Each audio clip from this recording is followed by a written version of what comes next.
Les pensées limitantes, parfois ce sont des pensées qui vont voler même notre rêve, qui vont nous empêcher de pouvoir nous projeter dans le futur. Alors si vous commencez déjà à mettre des limites que non, je ne peux pas penser à telle chose, ce sera vos pensées qui vont vous freiner à ce moment-là. Donc pensée limitante, c'est toute cette énergie que nous allons déployer même en nous, même sans le savoir. Et cette énergie va aller nous bloquer dans notre réflexion, dans notre rêve, nous dire « Oh, ne rêve pas très grand ». Alors qu'à Easy Finance Academy, on pense que dream big, on doit rêver grand. Penser que vous pouvez devenir riche en une nuit, c'est aussi une pensée limitante à mon avis. Parfois quand je prends la température avec les étudiants au début, je demande à quelqu'un qu'est-ce qui t'amène ici, quel serait pour toi le succès à la fin de cette formation. Parfois j'entends oh je vais être millionnaire. Et moi je vois que la formation peut-être va se passer en 6 rencontres. Je ne crois pas qu'à la fin de la formation ce serait réaliste que tu sois millionnaire. C'est possible. Donc c'est vrai qu'on rêve grand, mais il ne faut pas qu'on tombe dans l'illusion. C'est une erreur de rêver grand mais ne pas avoir la stratégie pour pouvoir y arriver.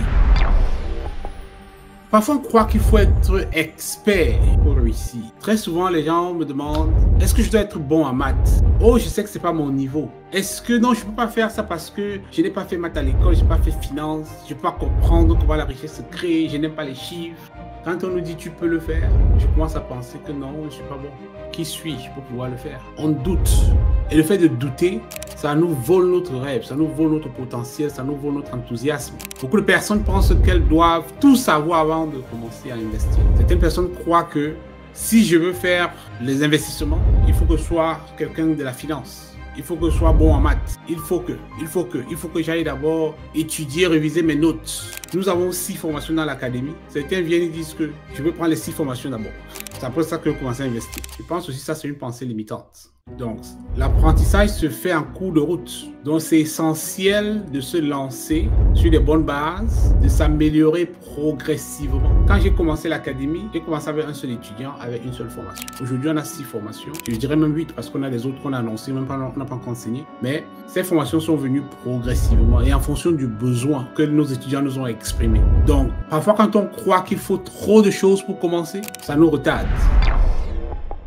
Les pensées limitantes sur sa capacité à bien investir mènent souvent à la paralysie d'analyse. Si je ne me fais pas confiance, je vais dire non, je ne peux pas. Même quand quelqu'un veut vous montrer, tu dis non, tu dis que je ne peux pas. Ce n'est pas mon niveau. Donc, manque de confiance. Qu'est-ce qui nous fait manquer de confiance? C'est l'ignorance. Et comment est-ce qu'on pallie à ceci? Avec l'éducation. Quand on apprend, on voit que oh, je peux réussir, oh, je peux le faire. Ça va booster notre confiance. Si tu ne sais pas le faire, tu ne fais pas d'effort, tu vas rester dans cet état-là, tu vas avoir l'impression que tu n'es bon à rien. Donc, il faut s'éduquer continuellement pour renforcer sa confiance. Et c'est important d'aller à la source. Parce qu'encore une autre chose que nous faisons beaucoup, c'est aller demander au quartier. Qu'est-ce que tu penses de telle chose? Des gens parfois qui n'ont même pas qualité, qui n'ont même pas l'expérience, qui n'ont jamais rien réussi, que vous allez prendre pour vos modèles.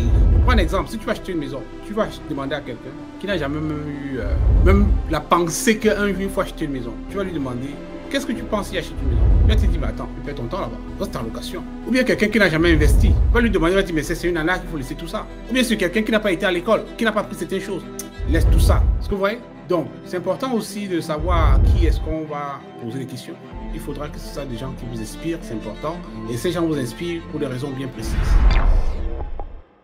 Malheureusement, l'école classique nous apprend ça dès le départ. On nous forme, on nous évalue, on nous donne des notes. Tu as eu 3 sur 20, l'autre a eu 4 sur 20, l'autre a 10 sur 20. On peut faire un devoir de maths, je ne suis pas bon en maths. Je sors de là avec 8, toi tu sors de là avec 12. Ça ne veut pas forcément dire que tu es meilleur que moi sur ce plan-là. Parce qu'on a un seul degré d'évaluation. Quand je suis arrivé au Canada, je suis allé faire des cours d'anglais. Je ne parlais pas anglais. Sur le cours d'anglais, on m'a évalué différemment. J'étais étonné. On m'a dit que Happy, à niveau de lecture, on te met dans telle classe. À niveau de compréhension, tu es dans telle autre classe. À niveau de parler, communication. Donc, j'étais dans des classes différentes. J'ai dit, oh, donc je suis plus bon à lire qu'à parler. Ouais, on est évalué, on n'a pas donné une note générale. Ça m'avait fait réfléchir. Généralement, on dit seulement qu'il a eu telle note en anglais. On s'arrête là. Oh, peut-être que les conditions pour moi ne sont pas réunies en mathématiques pour que je puisse apporter la même performance. Mais si tu vas peut-être dans de l'art, je vais apporter une autre touche que l'autre personne n'aura pas vue. Et on va généralement me donner une note en disant que toi, tu n'es pas bon en maths. Et ça me fait oublier directement mes autres compétences. Donc, et c'est mauvais de se comparer aux autres. Parce que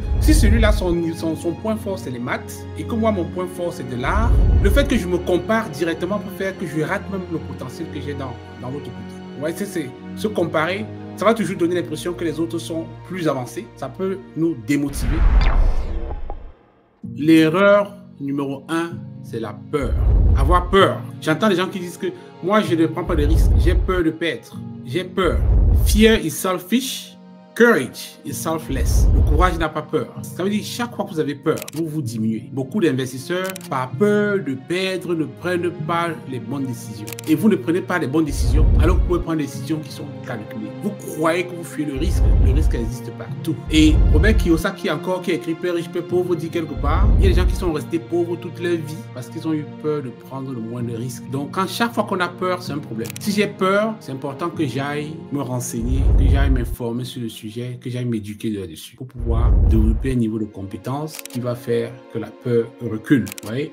Donc, c'est important de ne pas avoir peur. Et en même temps aussi, quand on dit de ne pas avoir peur, ça veut dire que vous allez vous agiter dans la gueule du loup. Vous allez aller à votre niveau, à votre rythme. C'est pourquoi nous parlons de compte fictif pour essayer. C'est pourquoi nous parlons de paper money, montant coupe sommeil, stop loss. Donc, il y a des outils de gestion du risque. Si tu sais que tu ne peux pas supporter dormir s'il n'y a pas 1000 dollars dans mon compte, si tu sais que pour dormir, là, pour que tu fermes les yeux, il faut 1000 dollars. Et que tu n'as que 1000 dollars, ne le fais pas. Ne fais pas ton sommeil, ne fais pas la bourse, ne fais pas l'investissement. Va faire des heures supplémentaires, peut-être diminue un peu le temps de sommeil. Dors paisiblement. Au lieu de dormir 7 heures, 8 heures, peut-être tu vas dire, bon, je vais faire quelques heures de sommeil. Même si ce n'est pas les heures de sommeil, mais je veux faire quelque chose de supplémentaire qui va me donner un peu de revenus pour que j'aille tester. Donc, et il ne faudrait pas qu'on laisse la peur prendre le devant pour que nous n'allions pas chercher à investir, que nous n'allons pas chercher à découvrir nos opportunités parce que nous sommes condamnés à investir.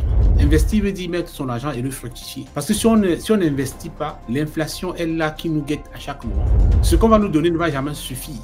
Parce que le système dans lequel on vit a programmé comment? Donnons-leur juste un peu pour qu'ils ne se plaignent pas, mais pas suffisamment pour qu'ils soient trop épanouis au point de ne plus venir au travail. Tout à fait. Donc si je récapitule, 5e erreur, croire que le succès est rapide.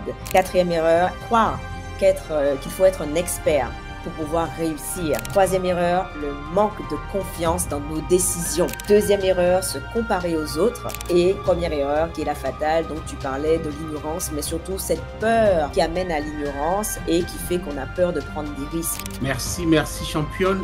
C'était un plaisir. Portez-vous très très bien. J'ai mis pas mal de liens pour vous dans les commentaires et au plaisir de vous voir une fois de plus. Ciao, ciao.